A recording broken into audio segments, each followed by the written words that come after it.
ഇല്ലിമോളെ എന്തോ ഞാൻ ഇറങ്ങുവാന്നേടി. അയ്യോ ഒരു മിനിറ്റ് ഇറങ്ങല്ലേ. എന്തേ? ഇതേ വരുന്നു വീട്ടോ ചേട്ടാ. ഓ ഇത് എനിക്കുള്ള കുറച്ച് സാധനങ്ങളാ, വരുമ്പോ മേടിച്ചോണ്ട് വരണം. സോപ്പ് 2 എണ്ണം എഴുതിയിരിക്കുന്ന 2 ഇനം, അതെന്തടി? അതൊന്ന് പിന്നെ മുഖത്ത് തേക്കുന്നതും ഒന്ന് ദേഹത്ത് തേക്കുന്നതുമാ. ദേഹത്ത് തേക്കുന്നത് മഞ്ഞൾ ഉള്ള സോപ്പാ. ഞാൻ മുഖത്ത് തേക്കുന്നത് ദേഹത്ത് തേക്കത്തില്ല. എന്താ കുഴപ്പമുണ്ടോ? അല്ല, എനിക്ക് അലർജി ഉണ്ടാവും, അതുകൊണ്ട്. ഓ ശരി. ഷാമ്പു ഞാൻ ഇന്നലെ മേടിച്ചെന്നല്ലേ, പിന്നെ എന്തിനാ എപ്പോഴും ഇരിക്കണേ? പിന്നെ ക്ലീറ്റോ ചേട്ടൻ്റെ അടുത്ത് ഞാൻ വലിയ ബോട്ടിലല്ലേ പറഞ്ഞത്, മേടിച്ചോണ്ട് വന്നത് ഒരു കുഞ്ഞു പാക്കറ്റ് അല്ലേ. ആ 1 പാക്കറ്റും മതി, ഞാൻ ഇവിടെ ഒരാഴ്ച തേക്കും. പിന്നെ എനിക്ക് ഇത്രയും മുടിയില്ലേ, എനിക്ക് ഒരു പാക്കറ്റ് കൊണ്ടൊന്നും തികയത്തൊന്നുമില്ല. ബോട്ടിൽ ഷാമ്പു ഞാൻ വില ചോദിച്ചു, അപ്പൊ 10-250 രൂപയ്ക്ക് മേളിലതാവും. 250 രൂപയുള്ളൂ. അതേ ഞാൻ ഇടാറുള്ളൂ, എനിക്ക് അതേ പിടിക്കുള്ളൂ. അതെ, നമ്മുടെ ഈ പുറകെ നിൽക്കുന്നില്ല ചെമ്പരത്തിയുടെ ആ ഇലയും കറ്റാർ വാഴയില്ലേ, അത് രണ്ടും കൂടി ചേർത്ത് അരച്ചൊരു താളി ഉണ്ടാക്കിയിട്ട് തലയിൽ തേച്ച് നോക്കിയാണ് നിന്റെ ഈ മുടിയുണ്ടല്ലോ, തങ്കത്തിൻ്റെ മുടിയുണ്ട്, അതുപോലെ നല്ല കറുത്ത് പടപടാന്ന് വളരും. എനിക്ക് അത്രയും വളരണ്ട. പണ്ട് ഞാനത് തേച്ചിട്ടുള്ളത് എന്റെ തലയൊക്കെ ചൊറിഞ്ഞ് പൊട്ടിയതാ. ഒന്ന് വാടി അനങ്ങി. എന്താടാ തുണി എടുത്തോണ്ടാ? ഏത് തുണി? വണ്ടി ഉടക്കണ തുണി. ഈ വണ്ടി ആരാ സ്ഥിരം കഴുകാറ്? ഞാൻ. അപ്പൊ അതിന്റെ തുണി ആരാ എടുക്കാറ്? അതവക്കറിയാം. അവക്കല്ലേ അറിയുള്ളൂ. അപ്പൊ അവളെ വിളിച്ചിട്ടുണ്ടോ? നിനക്ക് തുണി അത്യാവശ്യമാണെങ്കിൽ ഇതും കൊണ്ട് തുടക്കി. ഇത് പറ്റിയില്ലേ? ഒരു കഷ്ണം തുണി സൂക്ഷിച്ചു വെക്കാനോ അതൊന്നും എടുത്തോണ്ട് വരാനോ നിനക്ക് പറ്റൂല അല്ലേ? എടി ഞാൻ വണ്ടി കഴിയുമ്പോ അവളാണ് തുണി കൊണ്ടുവരുന്നത്. അതെയോ? അപ്പൊ തന്നെ നോക്കിയെടുത്തോ.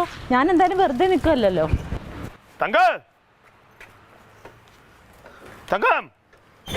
എന്താടാ യൂണിഫോം ഇത് ഇങ്ങനെയൊക്കെയാണ്. എന്താ നീ ഇത് തേച്ചില്ലേടി? തേച്ചാണല്ലോ. തേച്ച സാധനമാണ് ഇങ്ങനെ ഇരിക്കണത്, ചുളുക്കായിട്ട്. ചുളുക്കൊന്നും കാണുന്നില്ലല്ലോ. കാണുന്നില്ല. നീ ഇത് ഇങ്ങോട്ട് നോക്കിയേ. ഇത് തേക്കുമ്പോഴേ നല്ല ബലം കൊടുത്ത് തേക്കണം. തങ്ക അങ്ങനെയാണ് തേക്കണത്. നിന്റെ കൈക്ക് എന്ത് ബലമില്ലേടി? പിന്നെ ഏട്ടന്റെ യൂണിഫോം ഒക്കെ ഞാൻ ഇങ്ങനെ തന്നെ തേക്കണത്. ഏട്ടന്റെ യൂണിഫോം എങ്ങനെയും കണക്കണോ തേച്ചാൽ മതി. ഞാൻ അതുപോലെ അല്ല, ഞാൻ അതൊക്കെ മേലെ ഒരു പ്രമുഖനാണ്. 10 ആളിന് മുമ്പ് ചെല്ലണ ആളാണ് ഞാൻ. ഇത് പോകുമ്പോ എടുത്തോണ്ട് പോകാൻ ഭയങ്കര ഭാരമാണല്ലോ. ഇതെന്തോ കാണിക്കുന്നത്? എടി അവിടെ ഒരു ചുവന്ന കയറിപ്പുണ്ട്, അതിനെത്തിട്ടുണ്ടോ? നിന്റെ പുറകെ ഞാൻ ഈ 4 ദിവസം നടന്ന നടപ്പ് നേരെ നടന്നായിരുന്നെങ്കിൽ അമേരിക്കയിൽ എത്തിയേനെ. ഓ നീ ഇത് കണ്ട?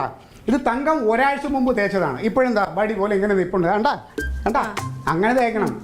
ഇങ്ങനെ വടി പോലെ ഇട്ട് മറ്റേ പാർട്ടി ഓഫീസിൽ ഈച്ചടിക്കാൻ പോണതല്ലേ? അവിടെ കാണാൻ ആരാ ഉള്ളത്? നടരാജനും അൻസാറും. ഇപ്പൊ ഇതാണ് നീ ഇതിനകത്തുനിന്നല്ല ഇറങ്ങിപ്പോയത്. നിനക്ക് ഹെൽമെറ്റ് വെക്കണോന്ന് അറിയാൻ പാടില്ലേ? ഇതൊക്കെ എല്ലാ ദിവസവും അവളാണ് ചെയ്തു തരുന്നത്. എന്നെ കൊണ്ട് ഇത്രേ പറ്റുള്ളൂ ക്ലീറ്റോ ചേട്ടാ. ഓടി എത്തണതിന് ഒരു പരിധിയുണ്ട്. പിന്നെ ഇത്രയൊക്കെ തേച്ച് കൊടുക്കുമ്പോഴത്തേക്കാണ്. ഒരു കാര്യം ഞാൻ പറഞ്ഞോട്ടെ? അപ്പുറത്തൊരു മനുഷ്യനില്ലേ വെള്ളയിട്ട് ഇടയ്ക്ക് കൂടി പോണ എന്റെ ഭർത്താവ് ക്ലീറ്റോ. പുണ്യാളനാണ് നിന്നെ അപേക്ഷിച്ചിട്ടാ. എന്നെ എവിടെയെങ്കിലും ഇരിക്കാൻ ആ മനുഷ്യൻ സമ്മതിക്കും. നിന്റെ കൂടെ ജീവിക്കാൻ പഠിച്ച പണി 18 പോരാ കനക. നിന്റെ അടുത്ത് എനിക്ക് അതന്നെ പറയേണ്ടത്. എന്റെ ലില്ലി പാവം. അയ്യോ, അവക്ക് ഞാനൊരു അവാർഡ് കൊടുക്കണ്ട. അവളെ കാണണ്ട. നിന്റെ കൂടെ ജീവിക്കാൻ പറ്റൂല എന്റെ പൊന്നോ.